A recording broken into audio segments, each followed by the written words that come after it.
We're back. We're back live. So today you saw an interesting article in business. Gulf Shore Business put out a poll, and it kind of piqued my interest a little bit and thought it was something we should look into and talk about. So as you know, we recently, I shouldn't say recently, but I guess too close because it should never have happened. We went through a pandemic, and outside of the annoyances that we experienced and having to shut down and, you know, the things it did to the economy, one of the other things they brought with it was a lot of work from home jobs. And it actually gave a lot of companies and employees a different perspective on things, and they were able to kind of see how things would work if they operated differently. And we're seeing now that there is a trend moving towards a 4-day work week. What are your thoughts on that? Wow. I can go either way on this, but there's a lot actually involved in this. Well, let's talk about it a little bit before you go too in deep. Yeah, I know, because I don't even know what side of the fence I'm on. Like, if I put yourself in the shoes of a single parent, and you're relying on one income, but you're new to the marketplace and you haven't honed any of your skills on anything in particular, but you know you're willing to work. Right. And so now it's just an hours grab. How many hours can I get? If somebody was able to work a 40-hour work week in 4 days, that frees up 3 more days to even take on possibly another part-time job, if they want to. I'm not saying that's what people should do, but it gives them the flexibility to do that, and then, you know, elevating their financial status probably a little bit quicker just through hard work. Well, that's an interesting perspective, because I didn't think about that. Taking on another job, it does allow for that. Yeah, I think what most people think when they hear 4-day work week, they just don't want to work. Now, I can also say we offered a 4-day work week. I believe Bryce and everybody at D3 collectively made a decision to do a 4-day work week for a while. And what I saw from afar was, I think some people can get burnt out rather quickly. There's a fine line between working in 8 hours in manufacturing and 10 hours. Like, that's a lot of, you're not a desk jockey. Right. And I'd say that's not even easy, sitting behind a desk for 10. Doing anything for 10 hours is a lot. And so you better really be passionate about it if you're going to be good at it, which begs the question, is that really good for business? I mean, what are we trying to achieve here? Well, that's a good question. I mean, as it stands right now, as of March of this year, it was estimated that 33% of businesses are offering some form of a 4-day work week. There's got to be some jobs and positions, though, where this is like a no-brainer. Well, you're right. And then there are others, and we'll get into that. Yeah. One of the biggest things that they look at when they do this is they cite decreased operational expenses, which I think was kind of a byproduct of the pandemic. They saw, if we have people working from home, we're saving money. We're not turning on the lights. We're not running the AC. So now they come back. They're saying, okay, we're going to decrease our operational expenses a little bit. The other thing is, it's shown that employees are often happier and have less stress, which we can look at that either way. Yeah, right. I know some people that go to work to fucking relax. Exactly, myself included. So there was a poll conducted. Who did the poll? Because I've read a lot of polls, and you can almost manipulate a poll any way you want. Of course you can. So who did the poll? Of course you can. So this particular poll was done by YouGov, and 58% of the people polled, they polled 2,000 U.S. employees. 58% of those people said that they would rather have a 4-day work week over a pay raise. Pretty powerful.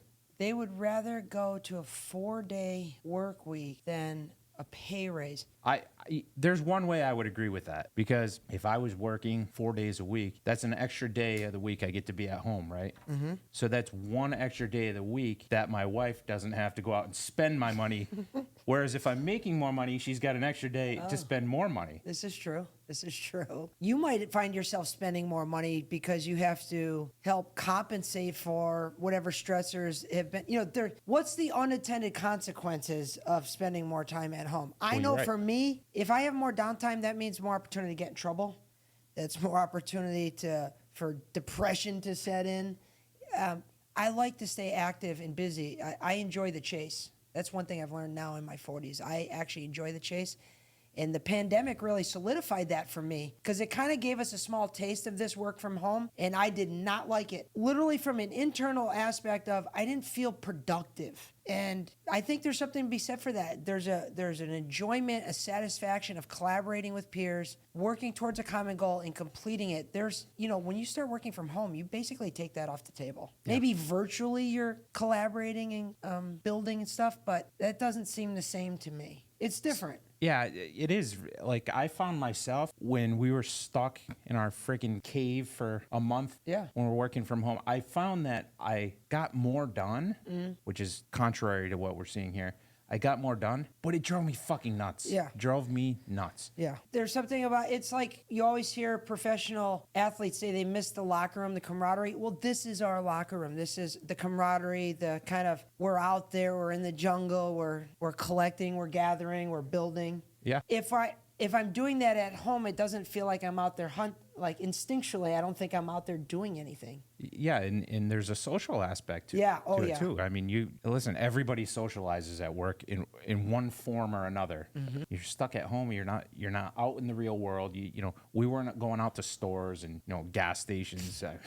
I mean, obviously we had to get gas, but you know what I mean. We weren't going out doing those things and talking to people. You had a freaking diaper over your face. So let's get back to that statistic. What was the last one that you just said? So like I told you, I felt I get more done at home, although it drives me crazy. Because of no distractions, or you feel like because you're at home, maybe you feel like it might be a pseudo privilege and you want to give more? Why? I guess it's a combination of two things because when we're at home, we're always getting bothered. And when we're at home and we're working, it's leave me alone. Don't fucking talk to me. I'm working. So you have that advantage. But also I think there's a little, I don't know, it's almost like I don't know, there's some driving force behind you to make you want to do more for some reason. I can't explain it. I mean, because you're not in an environment where there's checks and balances. Like if your productivity at work starts to diminish, it's seen by all your peers. But when you're at home, there's no one to watch you. So you have to hold yourself accountable. It's almost like your subconscious is saying, hey, fucker, you got to work.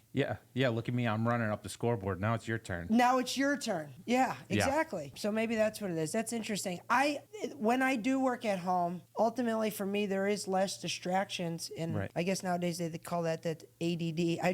I'm focused on one thing. There's no customers, there's no phone ringing, so I get to finish that thing and I can go on to the next thing. So I'm actually getting more done, but I don't enjoy it. Right. Well, that's it. Yeah, it's not enjoyable, but it is productive. So if you don't like something, though, how good can you actually really do at it? Because to really hit that pinnacle level, don't you have to love what you're doing to really unlock that next level type of service, if you will? I mean, can you really be the best at something if you hate it? It stands to reason that you could be the best at something, but it's not likely. Right. So interestingly enough, in this poll, 77% of those polled felt that they increased their productivity with a 4-day work week. The employee or employer? The employees. The employees said what now? The employees polled said that 77% of them said that they felt they increased their productivity in a 4-day work week. I believe that. I wish I knew what the job was. I mean, is this data entry? Is it sales? It was various industries.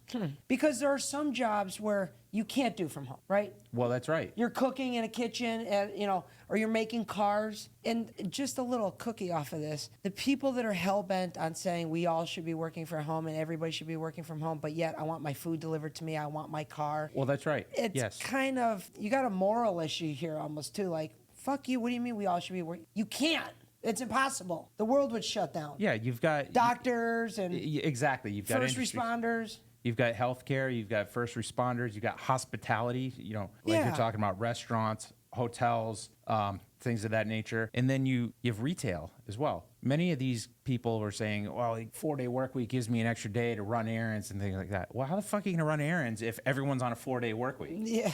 It's got to, I mean, I know there's obviously going to be some sort of rotational thing if eventually it does catch on, but I just feel that there's a lot of industries that it doesn't make sense. Yeah. The flip side is I bet there's a lot of industries where it makes perfect sense. You're right. Maybe there's subsets of like insurance brokers that are they build their own book of business within an umbrella. They kind of work, they're 1099 employees. There's not a lot of camaraderie building anyway because they got to build their own book of business. A lot of those type of jobs. Well, like when we used to work with a lot of firefighters, they work 4 12-hour shifts or 2 24-hour shifts even. Yeah, they would do 2 24s. But that makes sense, Mary, because they're with one another, Yeah. They have to be there 24 hours. That makes sense. I would say out of the healthcare, law enforcement, that those are areas where that might make sense, doing 24-hour shifts, but who the hell wants to do that? Oh my God. And then what happens when these industries have to maintain a 5-day work week, or they have to go to 24-hour or 12-hour shifts, right? What happens then when they see these other industries that have 4-day, 10-hour work weeks, and they're like, well, fuck this, I get another day and it's, better quality of life. I'm going to leave and go there. Now we have areas that we already have a shortage in, and we're going to create an even bigger more. shortage. Absolutely. Training people not to want to go to work. Right. I'm open-minded to the areas of working home for certain jobs that make sense, obviously. But to say blanketly most people should work from home, the unintended consequence from this is you're breaking down the culture within the company. A, because no one's seeing each other. 2, you can talk through email, but it's not the same. It's not the same. It's not undivided attention. You're not close to one another. You develop a family environment when you're working with people side by side and you're having lunch and you're communicating and you're working together. When you and I could do our job from home. I believe that. We could close our showroom, go virtual with a website, and you and I could communicate. We could do that from home. I'd just soon retire. Yeah, I wouldn't be happy. I want to be very clear. We could 100% run this business from all 3 of our houses. Christina can work from home. You can work from home. I can work from home. I don't like that. Where are the relationships? We're getting so a lot of these businesses that go heavy in the digital, they acquire and they're like, oh, this business is great because I never have to talk to the customer. Like, well, I wouldn't want that.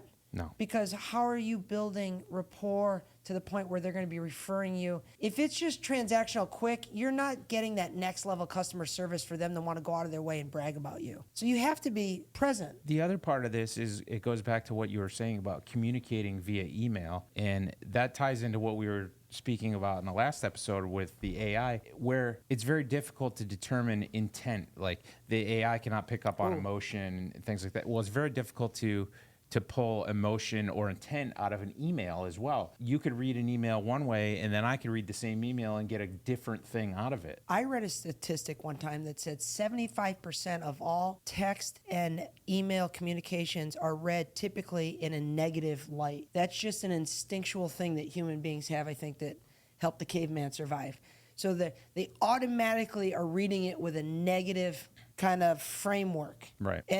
And then, God forbid, anything bad's happening on their side while they're reading that. And so you're right. That's going to be tough to provide high-level customer service when everything's being read in a negative frame of mind. I know how I react when I read something that I don't like. Right. So, I think we're all on the same page with the whole work from home thing. I think we're more looking at this 4-day work week, and we've seen from experience, Bryce tried it over at D3. It didn't quite work out. Yeah, manufacturing, what they're doing over there, every single person in that factory is working hard, and it's hot and it's meticulous, and then we're expecting precision on top of not the best working environments. Let's face it, if we could wave a magic wand and make it all AC, we've made improvements with cranes and what have you, but 10 hours of manufacturing, like most people don't even do manufacturing. Now you're asking them to spend more than half of their waking hours doing heavy lifting and manufacturing instead of 8. Like, how good's the quality going to be? And they're going to get burnt out. I mean, I would just assume pay someone more for better quality in less hours than trying to stuff more hours into fewer days in lieu of, ruining the quality. Do you feel that reduced the productivity? I do.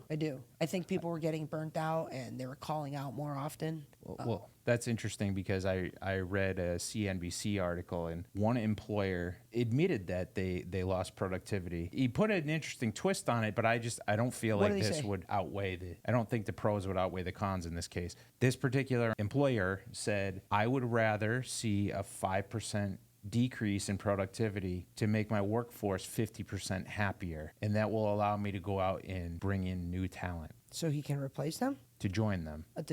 Okay, so he would rather see 5% decrease in productivity Yes. So what he's trying to say is, okay, I'll take a 5% cut in my productivity if it'll allow me to show the world that my employees are 50% happier than most. So now I'm going to become a destination place to work. Well, okay. I understand How do you measure logic. That? Exactly. Yeah, is this just a sales pitch? Exactly. Because once everybody gets comfortable, the boss is going to get greedy and want more, and those employees next year are going to want more. So where do you make up the difference? Right. It's a slippery slope.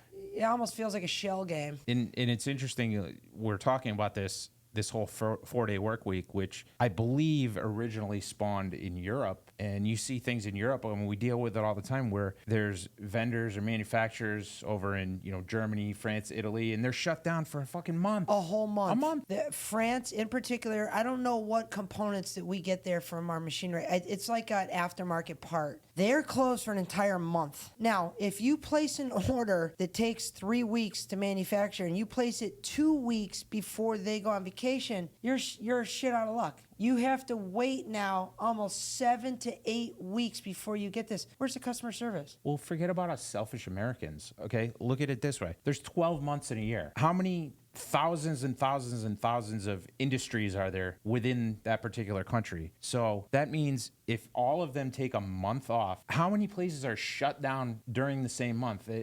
I don't see how productivity can increase or even stay the same. It's got to go down. The first time we got burned by finding this out, and the company didn't put a mechanism in place for when they shut down, we made alternative plans when we started expanding. And one of them was to make sure we weren't purchasing from a company that didn't give us a red phone when they closed down for that whole month. If they weren't gonna be readily available for, these emergency, we don't want to call somebody in Europe with a time delay for just like, hey, how do we reset the button? We have smart, capable people, but sometimes there's just little nuances that we don't know, and you need to speak to a professional. And to find, oh no, you got to wait another 3 weeks. Like 3 weeks, we can't wait 3 hours. Right. And so we started, I believe Bryce, Gary, everybody at the shop, Doug, said, we're not doing business with somebody that is willing to close their doors for 30 days and just like, no, you have to wait. No access. You can't run a manufacturing facility like we do, where the customer's expectations of demand are high. They're at a premium. We can't, no, the French are, they're taking a month off, so we'll get back to you. They don't want to hear that. And I wouldn't want to hear that either. I wouldn't want to hear that. Well, that scares me. That's one thing that scares me about this 4-day work week, is that we could evolve from that into, and I know most people out there are probably like, great, I get a month off. This is awesome. But you have to think about all the other things that go along with it. I would tell the person that's going to see this and says, oh my God, you guys are such corporate guys. Like, of course you don't want a month off because then all your employees. No, because I know sometimes you have to protect people from themselves. I know that in a year from now, said employee is going to want a raise, and deservedly so, especially if his skill set has been growing over the year. But if we literally start shutting down for a month, how much revenue, bottom line revenue, is the business losing? Can it afford to give said raises in the future to those employees that want to take the month off? Like, are you willing, if you're going to take that month off, are you willing not to get paid at all and then expect not to get a raise next year? Like, is that okay with you? Well, that's the other thing. Are they getting paid for that month off too? I don't know how that works. How do you sustain that? It's mind-numbing. Now, one of the first jobs I had when I was kicked out of the family business at a young age, deservedly so, by the way. Shoe shine boy? I went to CNS. That was a selected, wholesale grocers. Yeah, and you had to select groceries, and it was piecework, and it was hard work. And they had 2 shifts, but they were 4-day work weeks. They had split weeks, straight weeks, depending on your seniority and what team you were on, what have you. And I enjoyed it. It was hard work. It was the hardest work I ever did. After 4 days, you were straight burnt out. And the only reason why productivity stayed high for 4 10-hour shifts is because it was piecework. And so the people that are willing to work 4 10s were going to give it everything they had, because you had to work anyway. So if I'm going to be in this rat hole, I want to make as much money as possible. And I can control that based on how hard I work. So in that instance, I enjoyed the possibility of only working 4 days. I hated the work, but I really learned what hard work looked like working in those 4 10s. But it's hard. You're right. I feel like knowing some of the people that have worked there before, one of the unintended consequences of that is drug and alcohol abuse. Well, you get so burnt out that when you do get to your day off, you're like, yeah, I'm going to enjoy some beers for like 3 days. Yeah. And now you got to go and try and do that that for hard work. So like you beat your body up both when you're working and when you're not working. You know, that kind of plays to the old adage. Bryce talks about this a lot. There's a lot of people, and let's just look at the statistics in the NBA. There's a lot of people that you could literally make millionaires overnight, and within a couple year period, they're going to be bankrupt. And you got to scratch your head and say, how is that even possible? Because they're not used to it. And just like the 5-day work week versus 4-day work week, you end up picking up an extra day off. What are you doing in your downtime? Are you doing self-improvement? You going to the gym? You're doing your laundry? Or is it just another day of partying and buying shit on Amazon? Because if that's the case and you're barely just getting by now, you throw another day off, you're going to bury yourself in debt. And so I don't know how many people would be negatively affected by going to a mandatory 4-day work week, but I bet it would be a lot. Look at the statistics in basketball. Yeah. These people are becoming millionaires, all of them, overnight. And within 3 years, they're bankrupt. That's sad. To your point, idle hands are the devil's work. You're right. That's a good saying. My teenage daughter, every time she's home, not working, and it's the weekend, what are we doing today? What are we doing today? And I know what that means. It's, Mom, can we go shopping? You know, looking to spend money. So it's how they fill their boredom. So if you have people like that, they're making a ton of money and they're like, well, I got an extra day to spend it now. Oh my gosh. You're not getting ahead. Yeah, and who are we to determine what people do on their free time? Do Yeah, I don't whatever care. you want. Yeah. I don't want someone telling me what to do on my free time. No, live in a fucking box. I don't care. Yeah, But 100%. Statistically speaking, I think it'll do more damage to people than they think if there's more time off. Period. yeah, Including myself. Oddly enough, mental well-being is one of the things that they talk about being a benefit of the 4-day work week. When No way. I'd love to hear someone I out want to know there. who's saying a 4-day work week will mentally benefit them versus a 5-day work week. Those that want a 4-day work week, There's- that want the extra day off. There's no fucking way. Not over a huge number of people. I see maybe some people can handle that, but not the overwhelming majority. There's no way. I would be interested to hear what anyone has to say, because we're obviously open-minded and we want to hear this. What anyone has to say as far as the mental benefits, mental well-being benefits of a 4-day How work would we week. know? Did we see anything change during COVID when everybody had to stay home? Absolutely. Did it go up? Yeah, everyone, well, up in terms of The numbers suicides? of people? Yeah. Yes. Okay, so to me, that would be the closest thing to eliminate. I'm not saying eliminating a workday is going to spike that rate. However, the numbers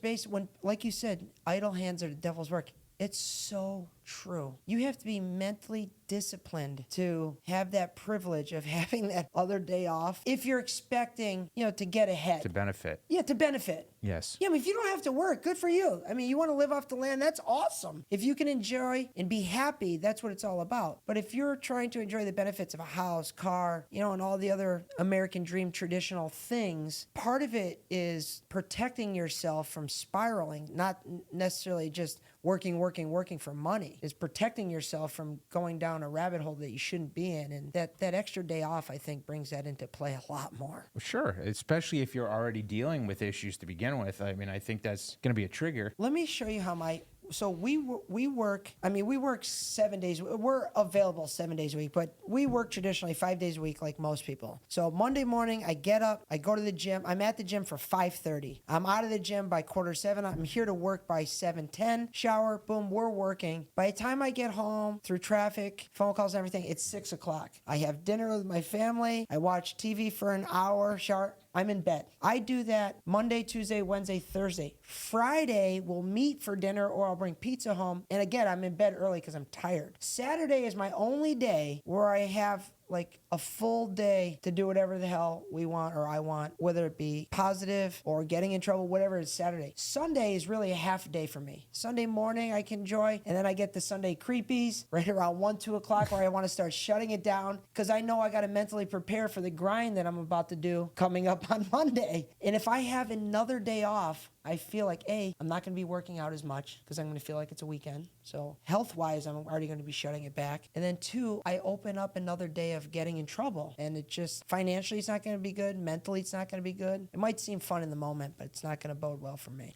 I too get in trouble on Sundays. On Sunday? Yes, on Sunday. Why? Well, because I tell my wife I can't do anything. And she says, why? I said, because on the 7th day, he rested. That's good. That's good. Shout out to all the Bible thumpers out there.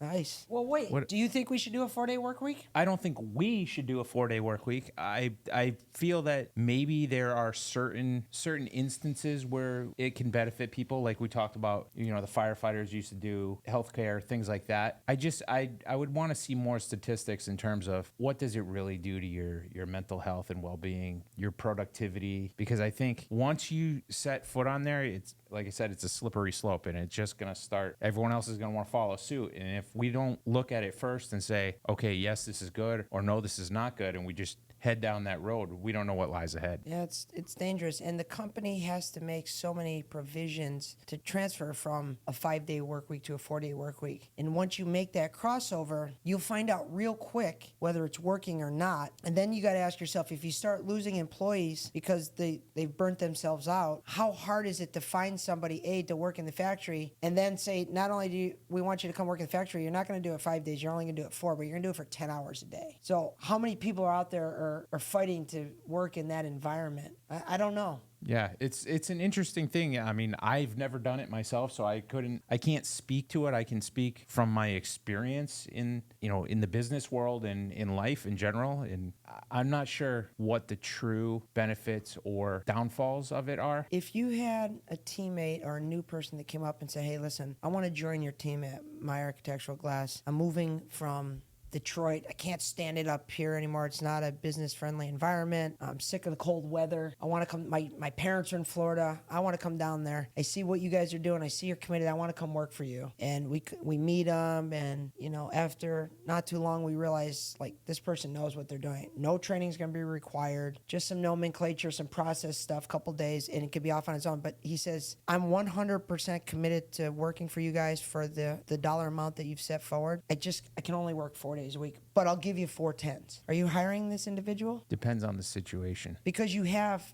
people now that are working 5 8s versus 4 10s. Now you bring somebody in. Are you willing to make that concession for that one person? No, it's got to be all or nothing. I don't think it can be. So if you offer it to him, now you're going to offer it to everybody. Right. Now, a problem that we have here is we do a lot of work in high rises. And even though a lot of those older people in those high rises say, these fucking kids don't know how to work, you guys kick us out of your building at 4 o'clock.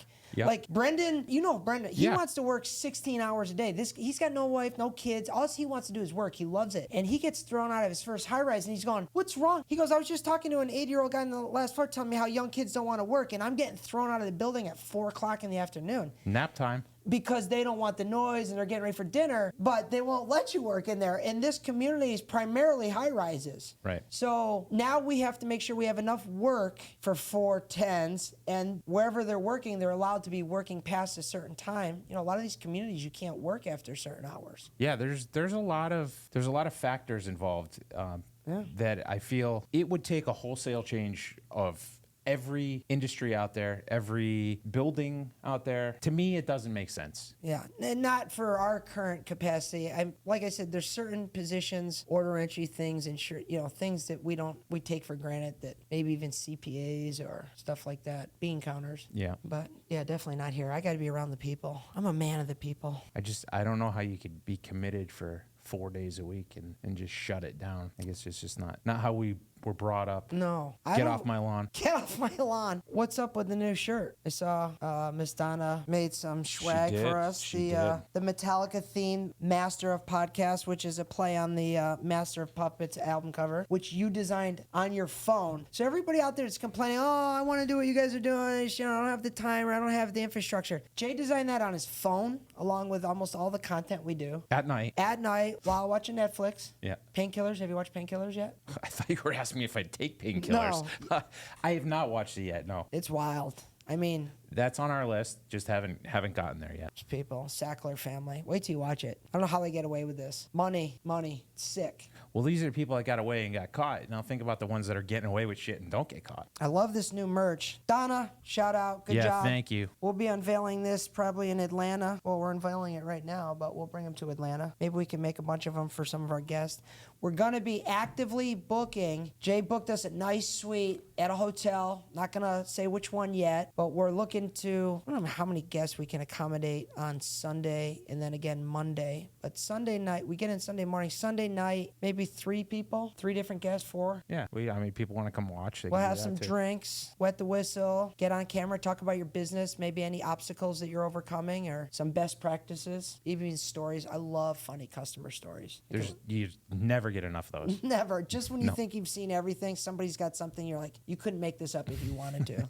So that'll be Sunday, which I believe is, let's see, the show starts on the 31st. Which is Tuesday. So it'll be the 29th, Sunday the 29th of October. Yep. Come do a podcast with Mr. October himself. And if you don't get until Monday, we'll be doing things Monday as well. Yeah, we're going to be doing that up in the suite overlooking Atlanta, Hotlanta, A-Town. Still looking for a sponsorship deal. Still looking for a branding deal. I think we got to get more content out there, but any businesses that, I'm thinking tools, clothing, thinking a lot of different areas. Anybody that sees... It's endless. What's that? It's endless. It really is. Anybody that sees the community of people that enjoy our content. One thing I do want to say for Clipworthy, I got a question the other day. It was kind of like, I don't want to say it was a backhanded question. I knew what they were asking, but it was the way they asked it. They said, why do you do so much content that doesn't have anything to do with glass? So that's a good question. But I felt like they were saying it like, that's stupid. But there was a little curiosity to it, so I played along. And I said, are you familiar with a statistic that says people are 6 times more likely to buy with you if they like you? Well, everybody already knows I do glasswork. And if they don't, shame on me. I got to put out more content. Just because they know I do glasswork doesn't mean they necessarily like us. And maybe they don't have a need for glass yet. But if they see a Metallica post, or they see a funny video of us, or they see a piece of content that they can relate to, and it triggers them to like us, if and when there's an opportunity to do business, we would be 6 times more likely to get that opportunity versus if we never posted that content at all. Right. And so the person that's looking for a wine cellar might like golf, might like dick jokes, might like, offensive humor. Who knows? You never know. So by trying and talking about virtually everything, you hopefully touch on a segment of people. We just had a piece of content that went off. I think you showed me the other day. Going. It's got over 200,000 views. That goes to show me people like that. We should be talking more about American manufacturing, skilled trades. Like you said, for the longest time, it was almost like it's looked down on. And a lot of people, over 5,700 people shared that video. The most before that video, the most shares I ever got on a piece of content, I think was like 6 or 7. 6 or 7, not 700. Right. 6 or 7. This has 5,700, and it's skilled trades and the importance of skilled trades. Maybe it had to do with the Jason Aldean song on top of it. I don't know, but I don't think so. I think it was... No, people aren't sharing because of the music in the background. They're sharing because of the intent of the post. Yeah, highlighting skilled trades and the importance of it and the supply and demand issue. And this is when people say, God, I wish I could catch a riding wave. This is it. The skilled trade, that's it. I think just a lot of people are afraid of putting in the work to take advantage of that. Just like anything else, going to the gym. You dedicated yourself for the last 2 years doing push-ups. You've seen the results, but you can't get that overnight. And another thing to speak to what you're saying is I showed you a video one morning leaving my house, getting into my truck, and a couple walk by and they're like, I watch your videos. Now, I've never met these people. They live in my neighborhood, but they've seen us and they happen to do home remodeling. So guess who they're going to call next time they need glass? Now, none of these videos, I'm sure, were even about glass. It was the recognition in liking you. It's really never talked about, but it's massively powerful. That's why when people, if you've ever been in a position where you're about to buy something and in your stomach, you're like, I know I can go somewhere else and get this cheaper, but something feels right about spending more here. And it's more than likely it's because you like the person you're dealing with. They've triggered something in you to feel comfortable and see the value in whatever it is they're offering. And so being likable is a massive hack in sales. And so I think that's probably the core reason why we do so much different types of content, so we can hopefully trigger that likability. Yeah, people feel comfortable, they're going to spend money. Yeah, that's cool.